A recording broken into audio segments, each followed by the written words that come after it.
We're back with Earl Davis, Head of Fixed Income and Money Markets at BMO Global Asset Management, and Karl Schamotta, Chief Market Strategist at Corpay. Earl, let's give you the floor. When you saw the tariffs yesterday, the obvious disruption to global trade, what was your reaction? Yeah, I have a bit more of an opposite view to Karl. I was shocked. I thought this was a worst case scenario. And it changed my view going forward and approaching the markets 180 degrees. Prior to the tariffs, I thought the motivation was solely to bring onshoring, to bring manufacturing back to the U.S. But after I saw the significance of that, I'm like, no, this is tariffs for tariff's sake, as a revenue generator in addition to bringing back manufacturing. And the reason why I saw it as a worst case scenario is the amount of tariffs against China. The largest trading partner. This significantly impacts China and their revenue. So you know there's going to be both a fiscal response there, but also what we saw this morning, a retaliatory response. So this changed my view from this week being the week of peak uncertainty. I thought we'd get more certainty, still volatility after the liberation announcement, to like we haven't hit peak uncertainty yet because there's going to be back and forth in a true war. So what does that mean? Why was it a worst case scenario? To me, that means a dramatic drop in global growth. And that has impact on every economy. So how do you look at things? How do you put on risk in that environment? And that's why, I've been in the market 30 years. I actually love these type of moments because this is when you look through the noise, see the opportunity, see different paradigms, and invest in the opportunity set for not the next week or day, but for the next months, years to come. And this, to me, is a total paradigm shift right now. So we do sometimes hear from portfolio managers, steady as she goes, but it's maybe not a steady as she goes moment. It will be volatile. So what's interesting about now is this change will still take years. So for example, even though we see a dramatic drop in global growth happening, we don't see a recession in 2026. The reason why we don't see a recession is threefold. One is there's a lot of dry powder from central banks. This is what leads to my aggressive view on Canada being at 1.5 by year end. The Fed could be, they're at 4.25 still, basically. They could be at 2. So there's a lot of money for monetary policy to get stimulative effects to impact animal spirits. There's a lot of fiscal room. Canada has a lot of fiscal room, and the U.S. will use fiscal room if it's a worst case scenario. But most importantly, there's so much cash on the sidelines. We have record amount of cash in money markets right now. If there's a sense of certainty, if there's a sense of stability, then that cash could come in and be supportive of the markets. Of the equity markets. Equity, bonds, corporate bonds, risk assets. So we anticipate volatility and extreme volatility for the next little while, but we're looking here as active managers and picking and choosing where we're going to invest. Duration comes into play now, too. I think it's extremely important to add duration to portfolios. You want long bonds. Long bonds. And the reason why you want long bonds, they're above where we see terminal rate. So they could rally to terminal. So, for example, Canadian 10-year bonds are at 3%, U.S. 10-year bonds are at 4%. But we see overnight in the U.S. going to 2 and 2.5. That's a positive carry. It's still above inflation. That's great to have in the portfolio now. And Canada, 3%, it's still above the 1.5 or 2 that we see as terminal, and it provides you with that flight to quality. So it's an important time to have a balanced portfolio and look for the opportunity set going forward. So, but even with this drop in bond yields, as we just saw, especially in Canada, the Canadian bonds, long bonds, plausible buy at this stage?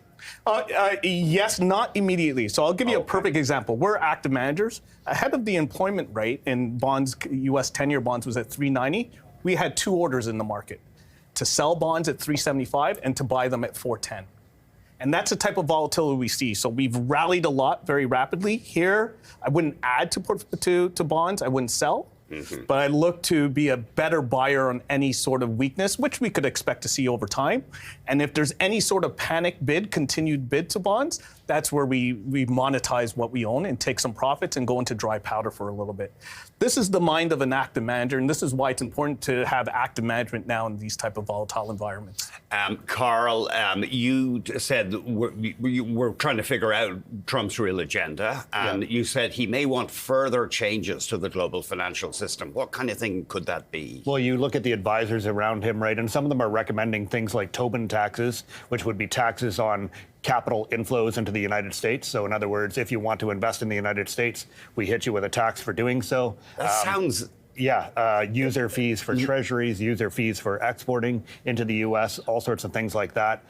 All of that would, dramatically shift the role of U.S. financial markets in the global economy, but it would help to rebalance and to offset the fundamental, imbalance in the world, which is that on one hand, the U.S. is importing lots of goods from the rest of the world, and on the other hand, it's exporting a lot of IOUs, right? And so if we were to see a corrective, strategy put in place against that, that would cause true upheaval. And we were talking about this in, the green room earlier, but we were saying, the closest parallel to the current situation is the Nixon shock, right? It's a administration that is very, very creative in terms of how it thinks about how the economy thinks or about how the economy functions, and it has the willingness to do things that are highly unusual. Well, the Nixon shock, I'm thinking decoupling gold from the dollar? Yes, okay. And abandoning the Bretton Woods agreement, right? So when that was done, when the dollar, stopped being convertible into gold, and the U.S. backed away from that international monetary system at that time, that led to shockwaves across the global economy. And to Earl's point as well, it took years before the real consequences of that showed up, right? It wasn't immediately obvious what was going to, be the sort of secondary and tertiary consequences of that move. And so today we're, I think, in a very similar situation.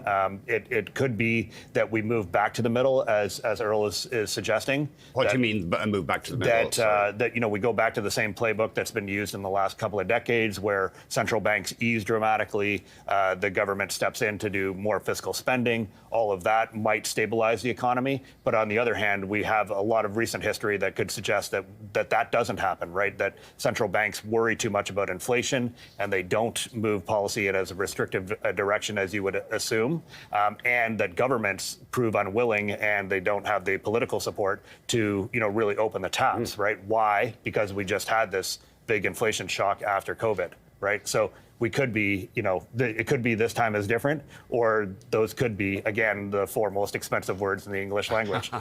Earl, let's finish with you. I mean, that's amazing. If they were to put a tax on inflowing investment into America, obviously that would raise the cost of capital for American businesses. It could, but you could also use it very tactically, like a scalpel. So it wasn't that long ago when there was withholding tax on coupon income on treasury bonds in the U.S. It was Reagan who eliminated that. So now one of the objectives is to extend out the duration of holders, international holders of U.S. bonds. They could very easily do that by saying, we will have a withholding tax on coupon income up to 9 years. If you hold, or up to 10 years. If you hold any bonds longer than that, there's no withholding tax. That's an easy, creative way to extend the term on duration, on maturities. And it wasn't that long ago that they did have the withholding tax. So it's not introducing anything new. Guys, we're going to have to jump, and I'm so sorry, but thanks very much. You gave us a load of great ideas there. Our guests...